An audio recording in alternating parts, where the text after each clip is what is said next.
Okay, here's everyone's hero, Andrew Yang, who's going to prove in this interview that he's very anti-male.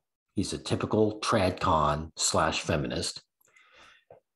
And of course, he's going to blame men for things that are out of their control while backing the hostility of the feminist movement. To build strong children than to repair broken men. And when men start getting these seeds, it gets very, very, very difficult to come back. And I've seen that in terms of a lot of the industry work my dad does. You have men that are they're just broken. They're being Yes, yes. The ministry shows you what good religion is for men. We are back, and this week we're going to talk about a subject that's near and dear to Zach's heart, to my heart, to your heart: manhood. We did promise this last week. Yes. We talked a little bit about video games, and we said this is a deeper conversation about, frankly, it's society's and specifically men's relationship with their masculinity and what it means to be a man. Masculinity just means servitude. And what these guys are saying is these guys are terrible servants, so they don't get the girl, therefore they're bad. That's all it means. You've got to drop the masculine term because all it means is servitude. And how that bleeds into our politics in various ways. The social consequences of it. So I was just looking at the vote totals for 2020, and Trump won. This has nothing to do with Trump. I'm going to bypass this. The war on normal people, seen here. Plug. And this is why I ran for president, is that we had eliminated. What he means by normal people is guys who gains enough status to bribe a woman. And the woman validates the man as normal. So if you're a single guy who can't get the girl because you don't have enough money to do it, then you're not normal. That's what he means. Did about 5 million manufacturing jobs over a period of 17 years. Right. Went from 17 million to 12 million. Now, the bulk of that, in my view, was due to automation. Some people say globalization. You could, parse out different percentages, but the reality is America lost 5 million manufacturing jobs over that period. Right. And the mostly men. So there you go. So he's admitting, Yang here, that this is something out of men's control because automation, no one's willing to vote it out, right? Corporations want automation, so they have to pay workers. And the majority of the people who held these jobs are men.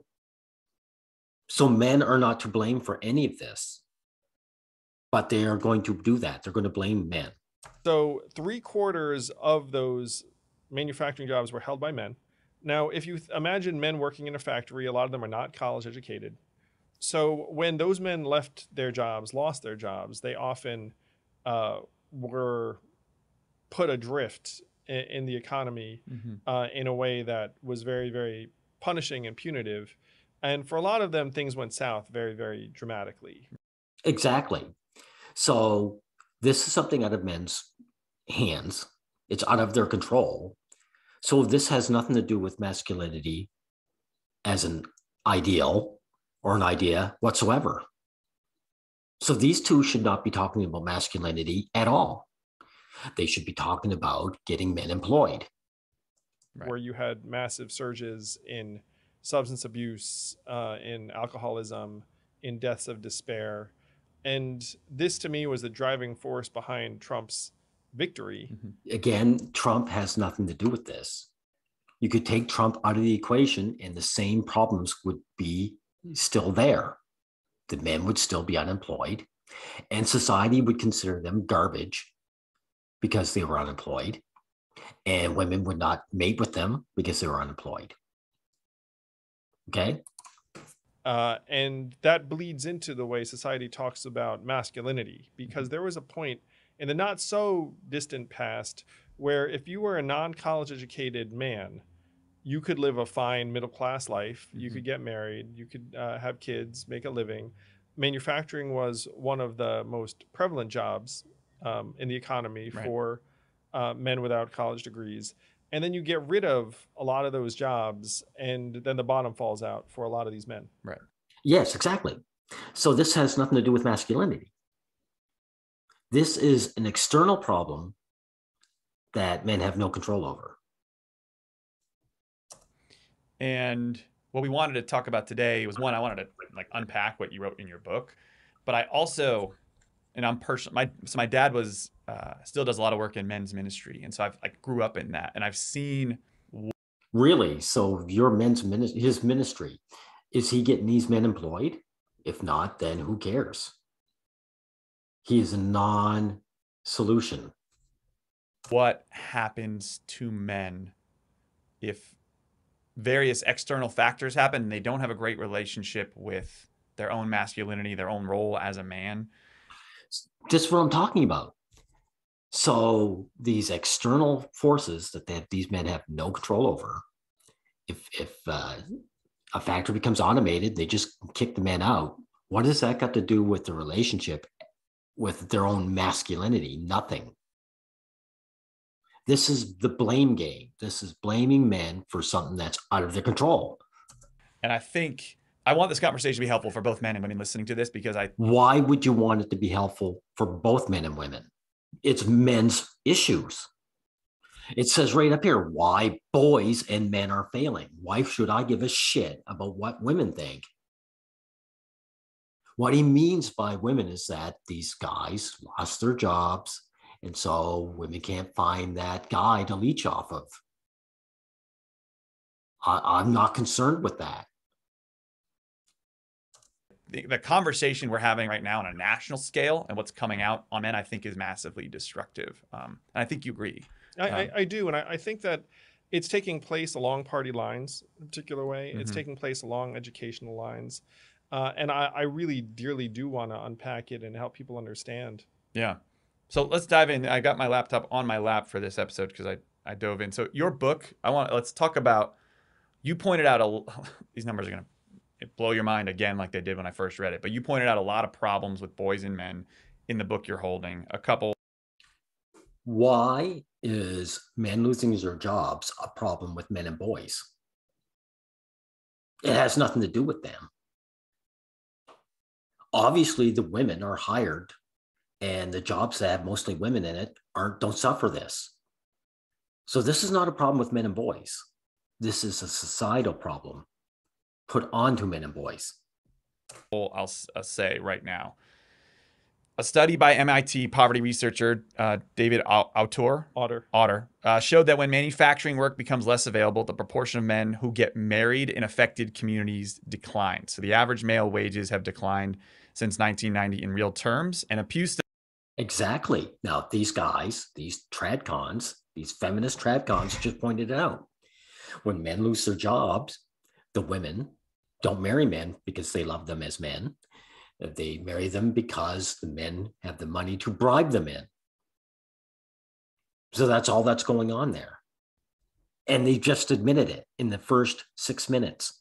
Study that showed that many men are foregoing or delaying marriage because they do not feel financially secure. They're not foregoing marriage or delaying marriage. Women don't want them. They don't have the money to bribe these women into marriage. They're being deselected. Study said that for women, having a steady job was the single biggest factor when they were looking for a spouse. Exactly. The women want a man to provide for them. It has nothing to do with the man. They don't give a shit about the man. The man as a human being doesn't mean anything to these women. And these guys are pointing it out. This is not a failing of boys and men at all. Yeah, and there's a table on page 126 in my book where it says the proportion of working class adults who get married has plummeted from 70% in 1970. So if you're a working class adult, you want to get married, odds were you could find a mate and have a family, to only 45% today. So now there's like a less than 50-50 chance that you're going to get married if you're a working class adult. So think about all of those. Yeah, the average man does not have enough money to bribe the woman into this fake love relationship. That's right. I'm going to be repeating this a lot of times because these guys repeat themselves. People, but we're just going to talk about men for a second, that never get married. And a lot of that is because their economic prospects have dimmed. And the reality is that if you're a woman and you look around at your potential partners and you see that, hey, they don't have steady jobs and they're shiftless, and you're like, oh, like maybe I don't want. What do you mean they're shiftless? You just got it earlier, what, less than 5 minutes ago, saying that automation made men lose their jobs. So this has nothing to do with the men being shiftless. The work's either there or it isn't there. See what I'm talking about? This is your hero, Andrew Yang, putting blame on men about externalities that are out of their control.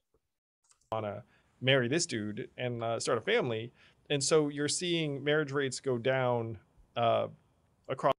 Sorry, I got to stop right there. This is not about starting a family. When the women reject the man, it's not about starting the family. They're not thinking about children. The women are thinking this guy is not going to provide for me in particular. The children are neither here nor there. So these tradcons do this horseshit all the time. They try to use children as a shield for the simple fact that the women have to be bribed to even hang around the man. Across the board. The other stat that was crazy, and you talked about the number of men who are unemployed or out of the workforce. There was an Atlantic article that said there were 10 million men. 1 of 6 American prime age 25 to 54 men are either unemployed or out of the workforce. Yahoo has a new study recently that said that number is 1/3. It's going up. And then going forth, you end up with other things that come to this. So you have people are still having kids. So you end up with kids born to single mothers or single parents. So what are these two heroes going to do about it? There's work quotas for women, and they push for women to go into universities. Are these two heroes going to try and backtrack and say, okay, we need affirmative action for men? Are they going to do that? I bet they never will. This guy's mother is a feminist, he'll say later on. And of course, they're not going to do that. So these guys are part of the problem, not the solution. Andrew Yang is a part of the problem. It's like 41% of American kids are born to unmarried moms. And so if you want, now some of them grow up in functionally 2-parent households in various ways. They're like 2 people that are living together, but they're just not married. A lot of them, though, are growing up in single-parent households. Not just single parent, you said it, single moms, because the woman doesn't want to deal with the man. She kicks him out of the union, whether he likes it or not. And she gains benefits from the government for doing so. So that's what's going on here. So again, this is not to blame to men at all. And if you find this is bad, then you're admitting that single moms are bad. Households. Right. And if you're growing up in a single parent household, there's an 85-90% chance that you're growing up with the mom. There are, of course, single fathers out there, but they're outnumbered, 8 or 9 to 1 by the single moms. So the single. Yeah, of course, because the women want it that way, and the court system is willing to let them have it that way. So again, hey, everyone listening, is Yang and his pal here, are they going to fight against the court system? Are they going to try and change the legal system so there's shared parenting? In this whole interview, I listened to this whole interview. They don't mention that ever. They're not interested in shared parenting. They don't even mention it. So they're not for the family unit. They're not for men. They're not for any kind of equality or equity whatsoever. And so you're seeing this in schools around the country. There are a lot of boys who are struggling in various ways, academically, much more likely to have ADHD or autism. ADHD, that is something that they give boys because they don't want to sit still and pay attention. So they mislabel them. And also, female teachers downgrade boys because they don't like boys. Is your hero Yang here going to mention that? Is he going to offer a solution and say, okay, we've got to stop these teachers from downgrading boys? They don't mention any of that. And so then they go into high school, college. Girls do better academically. Girls do better in high school. They vastly outnumber boys in terms of high school valedictorians, as one example. These numbers are crazy, by the way. Girls kick men's ass in school. Really? Then how come they don't end up in top positions? These guys are going to have to brag up some kind of fake glass ceiling. In the end, guys have to achieve and girls don't. So no matter how well they are doing school, doesn't mean anything. In the end, these women do not have to achieve anything, so they don't. For a number of reasons, but yes, without the society disintegrating. Right? It's kind of an international phenomenon too, which is that girls are better than boys at school through grade 12. Now that plays out in terms of college enrollments, where about 58% of American college students are women, 42% men. Women get preferential treatment in universities. Universities encourages them to join and discourages men. So your hero Yang here, who's all for boys and men, he's not going to mention that, is he? At this point, colleges are even leaning a little bit, being like, hey, we'd like to have some more guys. I think that they're, frankly, lowering their standards a bit, trying to keep the gender balance from going completely out of whack. So they're not lowering their standards. They're not doing anything. Guys have been kicked out of university at a woman's word.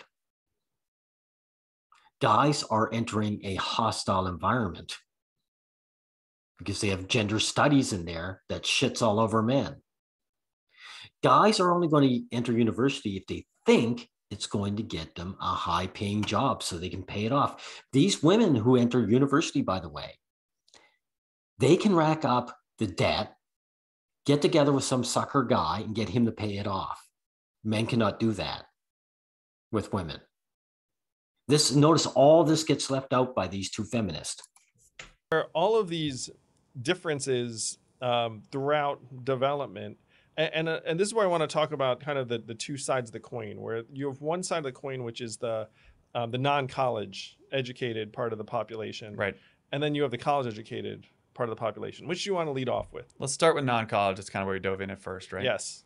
So if you look at the non-college educated population, again, the opportunities for men have been dramatically reduced in number. And so these men, and one of the numbers that shocked me when I was researching this book was that at this point, the health outcomes for non-college educated white men are the same as they are for black men. Exactly. And I've said this before in other videos. Black men have not raised. Every other race of men have lowered because society is male hostile. And there used to be a huge difference. Used to be a huge gap, right? And then now those outcomes have converged, in part because black outcomes, improved in some places, but like white outcomes got worse. No, black outcomes didn't improve anywhere. That's why it has shrunk up. All men are seen as bad people. The society is hostile to all men, period. So, and again, if you have non-college educated women, then they look at these potential partners and say, pass, and really? Yang, really? They say pass? Why would they pass? I thought women loved men. I thought women saw into the hearts of men, like Beauty and the Beast. So you're admitting, see what's going on, everyone? Guys like Yang admit that the women only get together with men if they can be bribed. And then these same suckers will go on about true love. And sometimes they'll have a kid and they'll be like, look, I'm better off trying to raise this kid myself or multiple kids myself without this male partner who's the father, because... No, they're not saying they're better off. They just don't like the man. And the kids are a tool for these women to gain welfare. So they got pregnant and purposely for the welfare. And the kids are only there because they are a paycheck. And the man can't get her one. So they get rid of the man. Because you have high levels of substance abuse and other problems. So that's the non-college educated phenomenon, because we've gotten rid of most paths to the middle class for non-college educated men. If you look at that opportunity set, manufacturing was one of the most common. The other most common jobs are retail and sales, food service and food prep, truck driving and transportation, and administration and Clerical work. Clerical work. Yeah. So administration and clerical work and retail and sales skew female. Exactly. Those jobs women prefer. They're clean, they're office jobs, and they don't want men around. So they're also hostile to the men there. And next thing you know, it's skewed towards them. If you guys are for, the betterment of society, why aren't you two working to get rid of that skewedness? Why aren't you guys saying, okay, those jobs need to be 50-50 men and women? You would never do that, would you? All you guys who think Yang is a hero, how come they're not doing it? Because they're happy to have women outdo men by giving them a leg up. Truck driving skews dramatically male. It's like 94% male. Manufacturing was 75% male. It's not quite as dramatic, but it's still, 70% plus men. So why aren't you guys working to get 50-50 in truck driving? Maybe you could start fighting with women to become truck drivers. They don't want to be truck drivers, do they? Because it's a low status, blue collar job. And they got the nice, clean, white collar jobs. And that's what they prefer. The opportunity set for men is not what it once was, and nothing new has come to replace it if you don't have a college degree. Okay, again. So then why are you guys talking about masculinity then? Why are you saying why boys and men are feeling? Boys and men aren't feeling at all.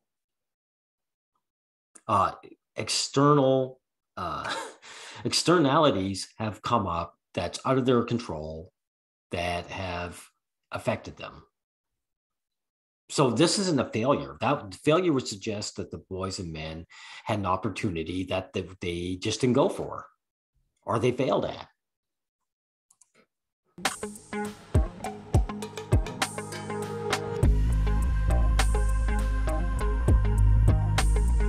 Get this over with. Real talk, folks. How is your mental health in 2022? Is there something preventing you from, whether you're dealing with depression?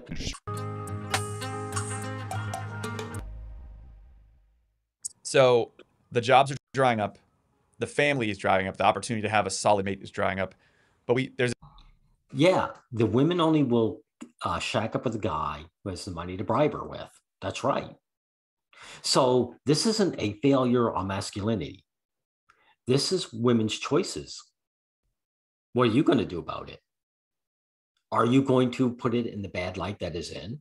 Are you guys going to say, look, I thought you women told the truth when they said they love men for themselves? And shame them. Start saying, okay, start marrying men and having children with guys who you don't think are good enough for you. Or at least not choosing them because of their paycheck. There's a different men and women who are in this similar situation, who maybe lose their job. The 25% of women that were in manufacturing losing their same job, they are responding different to this economic situation. They're not in similar situations, because the women who lose their job, they can get married if they want. They can find a sexual partner if they want. You're comparing apples and oranges. Women are more adaptable than men to that kind of change in circumstance. They're more like. They're not more adaptable. Piece of garbage. They're not more adaptable. They simply can get a man if they want, because they don't have to bribe the man. Men are willing. And society is not shit on them. And these women can get welfare very easily. They can get a social assistance very easily, and the men can't. This isn't adaptation on women's part. This is favoritism. likely to go back to school, as one example. Mhm. If you look at men who are unemployed, their propensity to go to church or volunteer at a nonprofit actually goes down, not up, when they're when they lose it. unemployed. Jeez. Of course. Of course, you're not going to volunteer when you need a paycheck. You've got to get a job. Women volunteer not because they're better people. It's because they usually have a man looking after them, or they get social assistance. You can't compare these two. Even though they have more time. Mhm. So one of the issues for guys is that without a livelihood, their sense of self-worth plummets, and then their desire to go out and volunteer also plummets. Well, duh. These women, you just admitted, Andrew Yang, choose men for their money making. You've admitted that. So of course a man ties his whole personhood to earning money. And if he doesn't, you call him an incel and say he's a bum.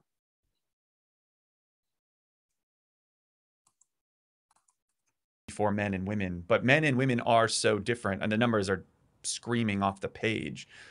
They're not different. Women are just privileged in a way that men aren't. Men either earn their way or society treats them with disrespect and tosses them. And women, if they're unemployed, society takes care of them and respects them. The men and women themselves are not different. It's how society treats them. I have thoughts too, but it goes back to kind of what we're talking about video games too. Men are more likely to dive into video games or spend a lot of their new free time spent on the computer in this situation. Why do you? What's wrong with that? I believe you, it's a difference, but what's wrong with that? There's nothing wrong with that. How you spend your spare time is up to you. I think that is. So here's a quote from George Orwell. "A man with no means of filling up time is as miserable out of work as a dog on the chain." Mm-hmm. Saying that if a guy, there's that other saying, idle hands are the Devil's tool. devil's tools. I think they're referring to men. Orwell, he was talking about a specific kind of man. He wasn't talking about all men. So you noticed, guys, your freaking hero, Andrew Yang, that bait and switch you just pulled. Yeah. Primarily. So women deal with idleness better than men. Yes. Women, in a way, are not ever truly idle. Women are idle. They're just as idle as men. It's just that when they're idle, you don't shit on them. And of course, because the idle woman still has a sexual partner, she still has a provider. A housewife leech is idle. Yang, but she can be home every day, all day, doing a few little middly, household chores that single people all have to do in addition to a job. And society's all right with that. And she will have a husband, let her do that. And she can have friends on top of it. So again, you can't compare these two. You can't brag up women in any way when it comes to this. Like that, they'll be able to improve their environment, improve themselves, go back to school, spend time with each other. They don't have the same kind of negative social externality pattern. Thank you for admitting it. They don't have the same negative externality. People are fine. Women prefer the company of women over men. So if they got female friends and a male provider who's gone by keeping her bills paid, of course she's happy. And of course she can volunteer and have a healthy, mentality. She's getting everything she wants. That men do. Men who are idle start gambling, drinking, doing drugs, and become antisocial pretty quickly. Right. What? You're not mentioning video games? Notice again, where men just gamble and drink and they idle. I disagree. I know all kinds of guys that play video games constantly and they love it. and to get together with other guys online and play video games. Someone in my family, a young male, he does that all the time. That's how he fills up his time. He gets online with people he knows and plays video games. It's not drinking and gambling. So see, all you Andrew Yang hero worshipers, this is what he is. Now there's so much in this video. It's over an hour long, just them talking. So I'm going to get to a little further ahead. Okay, this is where the guy admits he's a right winger and his mother is a feminist. So they're one and the same. Tact. Yes. The other piece, the bigger piece of this is maybe the Republican in me saying this, but the decline of the American family seems catastrophic. Oh, and this is something that when I was 4, people would label me as sort of conservative. I'm like, look, the data shows clearly that kids brought up in 2-parent households is just much more likely to be positive. Awesome. Yes. Okay, so are these guys for shared parenting? If they want to make things better, rather than have single mothers, why don't they push for shared parenting? These two right wingers, this Republican, because that would be giving something to men and validating that men are human beings, and they're not going to do that. So these guys are against men. Fact. And so if you're like a Republican or conservative, they did some stuff around marriage that I was like, sure. Like I said, free marriage counseling. Anyone wants to try and keep the marriage together, that's bullshit. Marriage counseling is just telling the man to get in line. Listen to what the woman says and do what she wants. If these guys were for it, again, they'd be for shared parenting. The parents don't have to be married and be living in the same house to have an intact family. It's just the children have both parents in their lives. Societal win. Yes. And that was my question. What can the government do to keep men and women married? Get them married. There you go. These guys don't care about the family unit. They care about marriage. They care about marriage, the idea of it, but they're not for helping men achieve that. They're not for making men have job quotas so men can get a wage to bribe a wife, right? They're against that. They're against, pushing men ahead of women in education. So forget that. And again, they're for shared parenting. All they want is to worship this female worship of marriage, but they're not willing to do anything positive to make it happen. And keep the single biggest thing the government could do would be to have stable, prosperous livelihoods for men. Yeah. Because then the men would be like, all right, I guess I want to propose to someone. And then the women would be like, I actually want to marry this guy. Yes, right. There, you just heard it, everyone. Andrew Yang has admitted it. He says, women get together with men because men bribe them with money. Marriage is just one prolonged prostitution contract. And he's admitted that. The women aren't interested in the man as a person. Thank you for admitting that finally. And then you have kids, that'd be 2 of you, and like the kid would have a real shot. The single biggest thing we could do would be to create more jobs for men of every education level.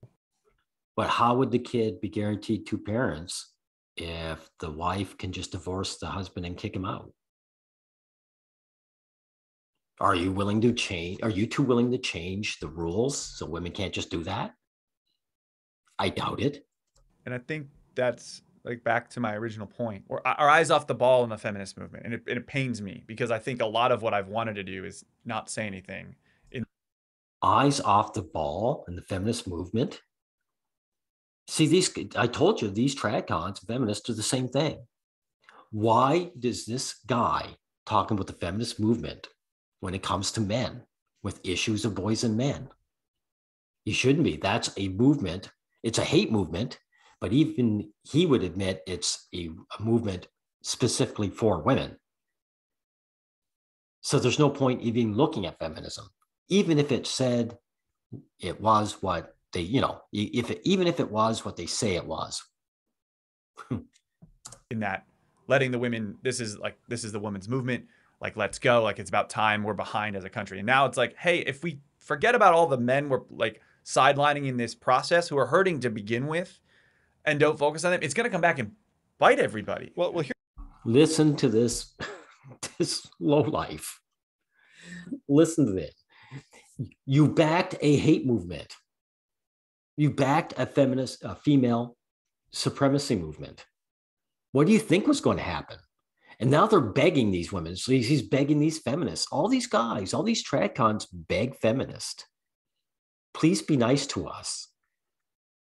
And at least pretend that you're about equality like you say you are. Here's the problem, is that society pays an inordinate amount of attention to the outliers. So there are going to be a whole host of male outliers that are going to make it seem like the men are like, running stuff and like dominating. Yes. And they are. Even if the average dude is languishing, if you just pay attention to the outliers, you're going to see a bunch of dudes and you're going to be like, oh, that like it's the dudes in charge. Fuck that shit. If I want some kind of equity in the rest of it, I got to take it. Right? Yeah. Like the rest of Yeah. The reason that is, after 50, 60 years of feminism, is because men have to earn their place in society. Being up top means you have to work there to get there. You've got to outkeep every other man, and it means a lot of responsibility and endless work. And the women aren't willing to do that. So these guys are admitting that there's no glass ceiling, that the reason, even despite all the fact that the boys are being held back and losing at school and work, in the end, it's going to be a guy who ends up being at the top, because men are motivated in a way that women never are. Women are going to get so far, and then they're going to say, why am I losing life struggling with this? And then they just stop competing and live their lives. But if you look at the rank and file, the average, like, the average guy is, not attending college, and then, not able to find a secure path. And at the margins, that person winds up self-destructive or even externally destructive. And here's the other piece. There's the threat narrative right there, everybody. This is your hero. Externally threatening. So he's saying these guys are at the bottom, they're at the bottom, and they get no respect. That's the thing. Like, a woman at the bottom is still respected. And that's what got your hero, Yang, leaves out. That it's not just that being at the bottom, is that a woman at the bottom can still get a partner, and she's still respected as a human being in society, and the men aren't. That's what he's leaving out. And so now he's making this threat narrative like, wow, if guys don't get anything, they may become violent, which just isn't the case. Where, like, the odd school shooter, as they say, is just that. It's odd. Vast majority of men, vast majority, just languish in their sufferings. He mentioned Orwell.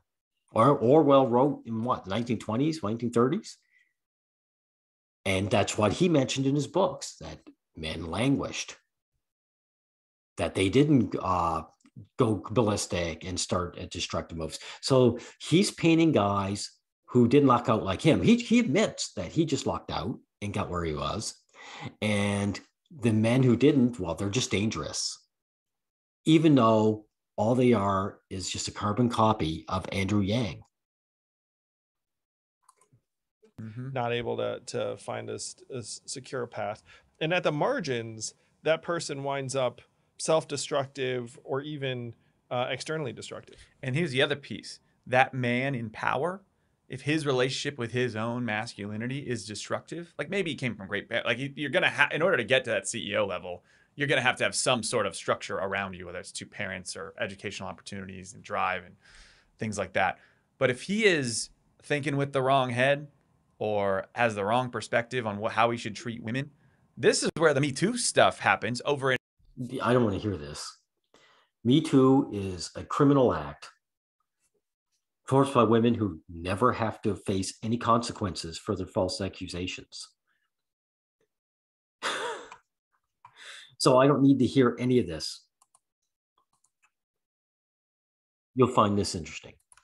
Now, that stuff, in my mind, has not distinguished as much as it could between behavior like Cosby's or Weinstein's or Dr. Haddon's and like an Al Franken. Yeah. Where like Al Franken did some stuff that was off color and insensitive, and then was cast out. In his case, he resigned from the Senate. I got the sense that there was some regret afterwards, being like, oh. So Al Franken is this left-wing guy who got zapped over something minor. And these guys are complaining about it. You're either for the false accusation of Me Too or you're against it. So what he's basically saying, what Yang is saying is, I'm an Al Franken type. And this Me Too criminal movement could get me. That's why he's concerned. He's all you guys who think he's a hero, he's not on your side. He's not concerned. Like he mentioned Cosby. Now, I don't know how old this is. This might predate Cosby's exoneration, but Cosby was exonerated. He was proved to be railroaded. So he can't even mention Cosby, really. But the point is, he sees himself as Al Franken. And if Al Franken gets zapped, then anybody can get zapped. And that's the truth. That's what Me Too is about. It's not about what they claim it is. It's women just exercising dominance on men by just making up a story. And there are consequences for men. And these women don't have to show their faces or give their names. They just have to make up a story. Maybe that was a little hasty. So that there are like different degrees. And there are some people who say like, no, harassment is harassment, or like power, it's like abuse is abuse, or something along those lines. And like a lot of reasonable guys look up and be like, wait, like Al Franken is he's not Harvey Weinstein. Yeah, he's no predator at that scale at all. There you go. Thank you for admitting it. This has nothing to do with whether a man is good or bad. It has nothing to do with that. It shows you what the movement actually is. So there's absolutely no reason for these two to be talking like this. They're either for this movement or they're against it. And again, the only reason why they're concerned is because they're Al Franken types. They're thinking, wow, Al Franken really didn't do anything wrong. Notice that's one thing your hero Yang is leaving out, that Al Franken didn't really do anything wrong. And so they're scared. So they're beggars. They're begging the women to please be nice to them. How are these guys? How is that being a hero to you and me? Because guys know the seeds of dysfunctional masculinity have sowed much deeper in a Harvey Weinstein than they have in an Al Franken. Yeah. So like guys, like you can see and be like, oh, that guy belongs behind bars for sure. And then when there's a guy. So what they're just admitting saying is that these guys like Al Franken didn't know their place. Some woman said, this guy Al Franken doesn't know his place. He came on to me and I don't like him. So these men know that if they want a partner, they have to be the one to come on to them. And once they come on to them, if she doesn't like them, that's it. They're guilty. Who screws up in a way, it's like, as a guy, you'd be like, oh, like I can see myself screwing up that way. I can see a lot of people I know screwing up that way. And then when that person gets cast out, then you're a little bit like, well. What do you mean screwed up? What he means by screwed up is that you came on to, and a guy who could come on to a girl, like I would come on to a girl. And I want people to come on to a girl with all these incredible consequences. Here's an idea, Yang. Why don't you just accept you're not allowed to come on to women? Just stop coming on to women and saying that's it. Know your place entirely. And don't come on to them. That doesn't seem right, because like that's something that isn't like as worthy of recrimination or punishment. So that is one principle I think would be important, is that if you have like a pro-woman movement, which I agree with, like you should make a distinction between someone who does something truly just predatory, monstrous, criminal, and someone who's just an idiot. Or like if there's a guy who makes like an unwelcome pass at you, and then you don't like it and you shut it down or whatever, and he or stops. you struggle with it, like, and then you present it as like, oh, there's like an unwanted advance, and like the rest of it's like, well, if the person stopped, then it's like, Right. What are you guys going on about? The hashtag Me Too movement does not care about that. If a woman feels uncomfortable, well, what it is, she doesn't like the guy and he comes on to her, she's allowed to use that hashtag and have that man get punished. You can't have it both ways. You're either for this kind of injustice or you're against it. So as all you guys who see this guy as a hero, he's for it in the end. He's complaining. These two are begging women not to pick on them, but that's not how it works. If you make it legal to kick babies in the face, there's going to be some people who kick babies in the face. It's that simple. If you think guys are stupid, you have to teach them, right? Like how does a young man learn where the line is? Now, I'm not saying that means they have to like sprint past the line, right? But for a young male to be too grabby one time and learn the hard way, like that is so different. Was Al Franken too grabby, or did he just come onto a woman? See how these dishonest cretins always twist things? Different than Harvey Weinstein, and we need to talk about the difference, right? That man can turn into Harvey Weinstein, right? If not taught, but that man can also. Even Harvey Weinstein, no one knew what went on back there. From what I understand, it was just basic casting couch business. 1,000 women going for a single part, and one of them decides to hit on Weinstein. These guys don't know that Weinstein was the one who initiated all this, do they? No one knows what went on behind closed doors. So there's no reason to paint Weinstein as a monster just because an up-and-coming actress hit on him, hoping to get a leg up. Turn into a gem, right? And that's what I'm talking about. I mean, that actually is that's core to me. I mean, like grabby is pretty bad. Grabby, okay, you're right. So so how you define grabby, right? Like, let's get real. Like the guy when I said unwanted advance, I was saying like like you weren't like like you like asked someone out in a clumsy, awkward way. And correct. I'm not talking about the guy who grabs the ass of the waitress at a bar. What I'm talking about is a high schooler making out with a girl round second base or tries around second base and gets his hand slapped. Is that an unwanted advance? Dude, even if he stops, the hashtag doesn't know any limitations, any statutes of limitations. The statute of limitations have been taken off.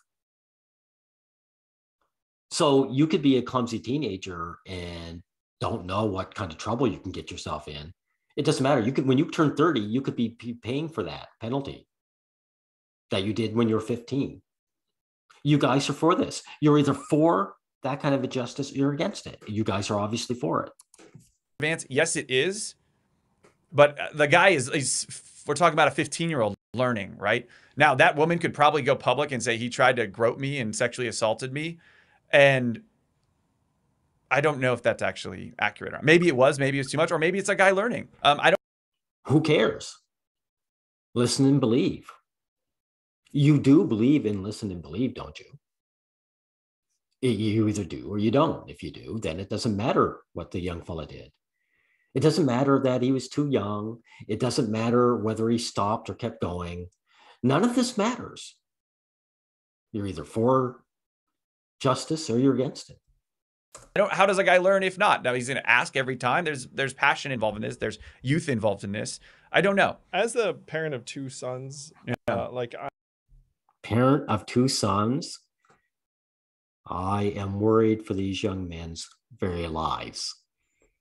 I like Evelyn and I chat about this sometimes. It's like you do live in like a degree of, and in my case, I'll just say like we live in fear of them becoming adolescents and like you know developing sex drive just generally because like right now they're 9 and 6 and so they're not there yet.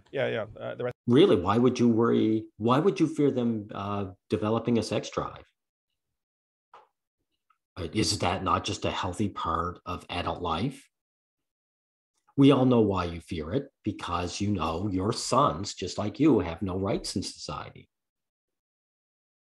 So your position should be something should be done about this.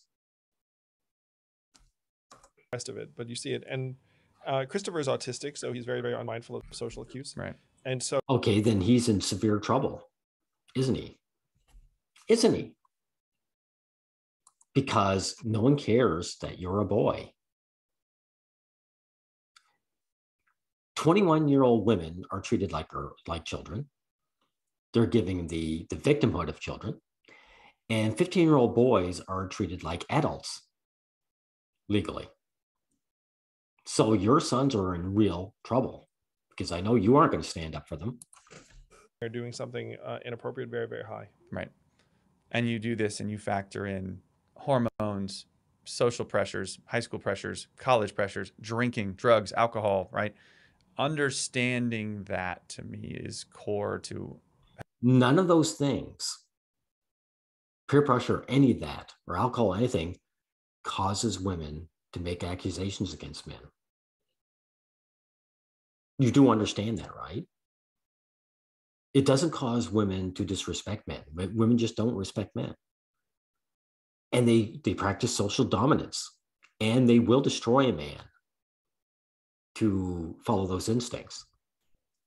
Helping men and women, but particularly men, understand their masculinity and learn what's right and wrong.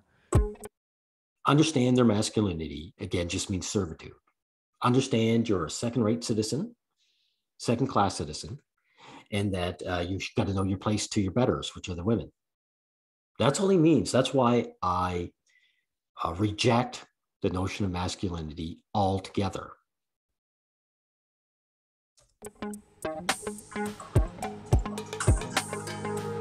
And again, why boys and men are failing. Boys and men aren't failing, though. Society being hostile to men and boys is not men and boys failing.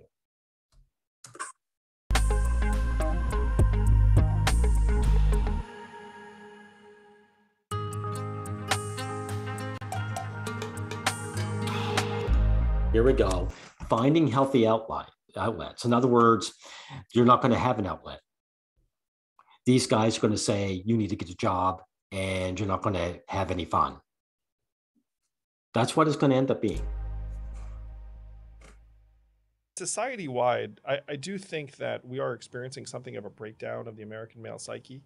And the big question is whether we can manage through it. If we don't try and manage through it in an effective, genuinely empathetic way, with, by the way, some effective policy measures that help create livelihoods for men at different levels of the. How are we going to be empathetic? Neither of you two have shown any empathy for men whatsoever.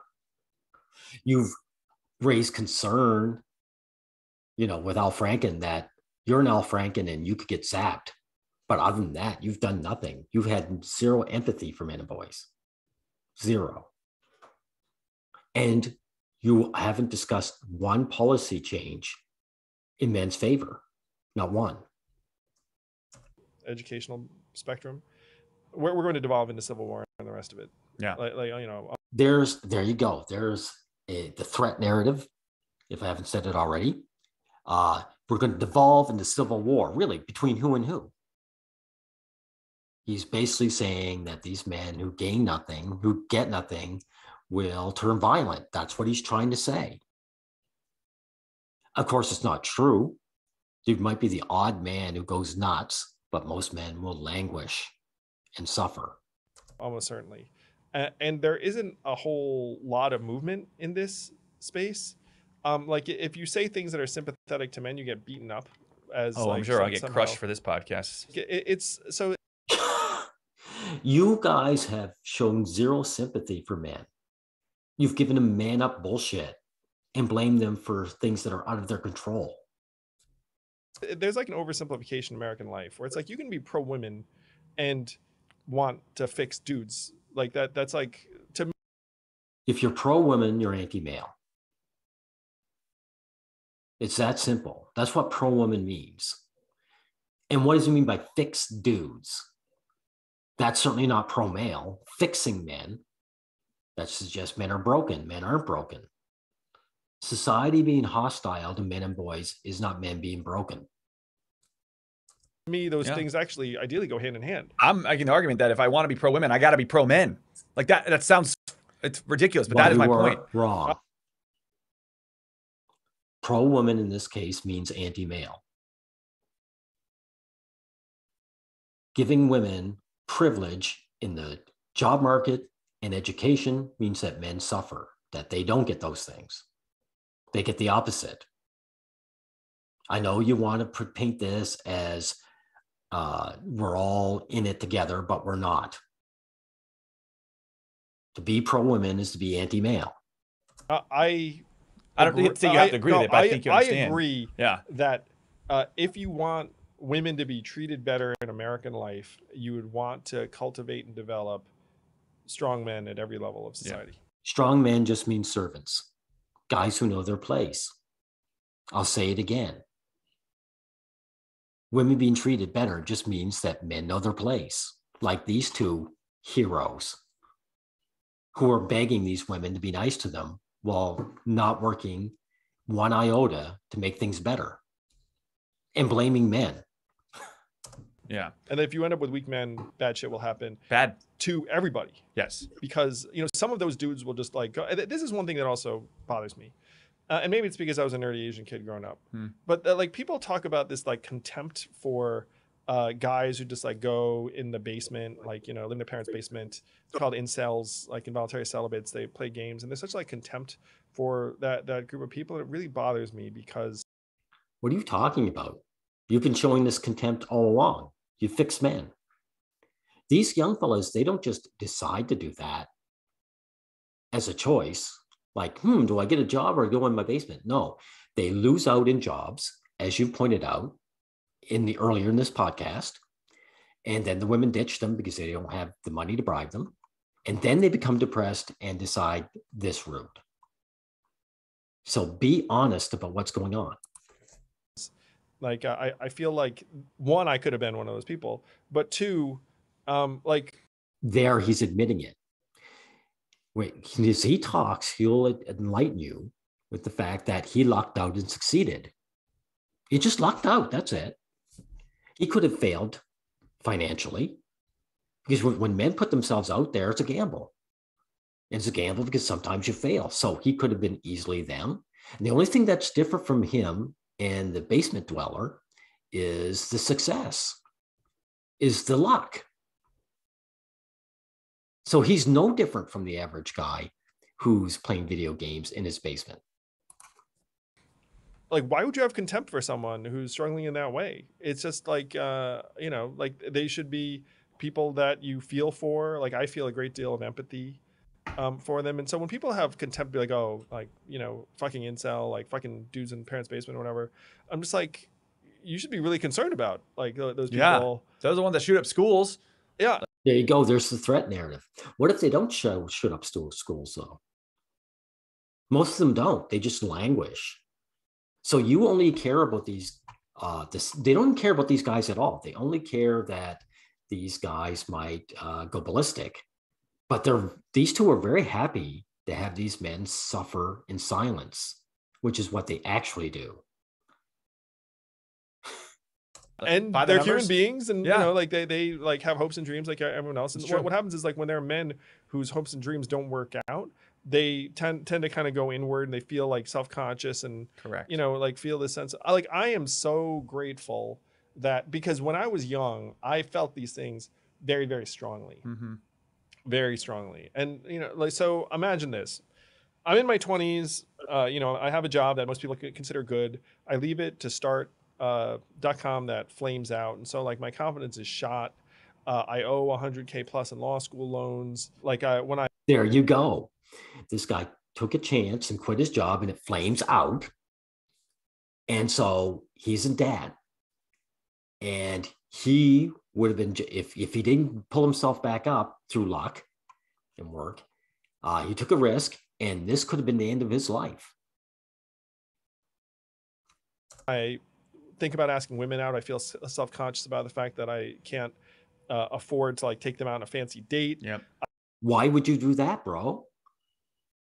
Women love men for themselves, right? Wouldn't they just love you for who you are? Aren't you married? So the woman, according to you, loves you for you. So why would you care if you had a job or you took them out on dates? Why don't you just come to a woman and say, hey, you think I'm great, let's hang together? You guys all know what's going on. He's admitting that men have to bribe women in relationships. I get obsessed over the fact that I'm worth negative six figures, even though they don't know that. Mhm. You know, so Oh like my gosh, there's yes. all these I things. know this. Like I didn't want to pay for a cab when we went someplace because it was like, you know, too pricey. And so, I know the feeling, man. so there was like this feeling, and I felt like this angst and this anger for so long. And then if a woman didn't like me, I would think it was because like I didn't make enough money or I wasn't cool enough in that way. Well, didn't your wife get together with you after you got success? He's going to admit that that's the case. So you had the complete right to think the woman didn't like you because you were unsuccessful.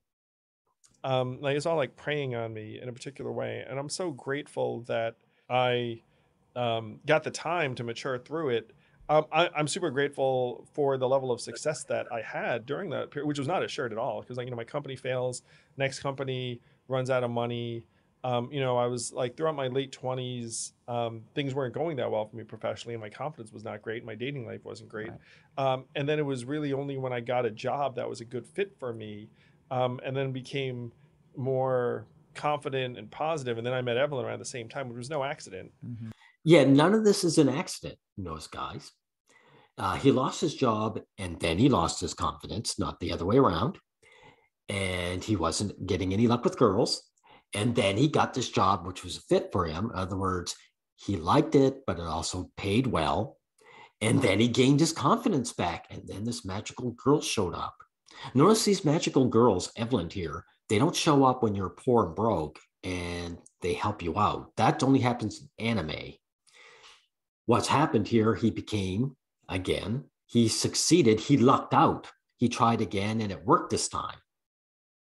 And he admits that it was a risk and that it wasn't guaranteed to work out. So if it didn't work out, Evelyn would never have shown up and his confidence would have been rock bottom. And he'd be one of these incels that he's talking about, meaning there's no difference. There are no incels. All men are potentially incels. Do you have the money or don't you? If you lose your money, you're an incel. If you get the money, then you're not one. Now, this is as far as I'm going to go with this. And it just goes to show what these two guys admit everything that I'm saying. And yet they don't back anything that would actually help men and boys. They're completely against anything, any kind of real solution. And he's just making money off of selling a book that talks about the issues in a non-pragmatic way. This is so pathetic. So pathetic. Anyway, there's your hero, everyone. Worship him.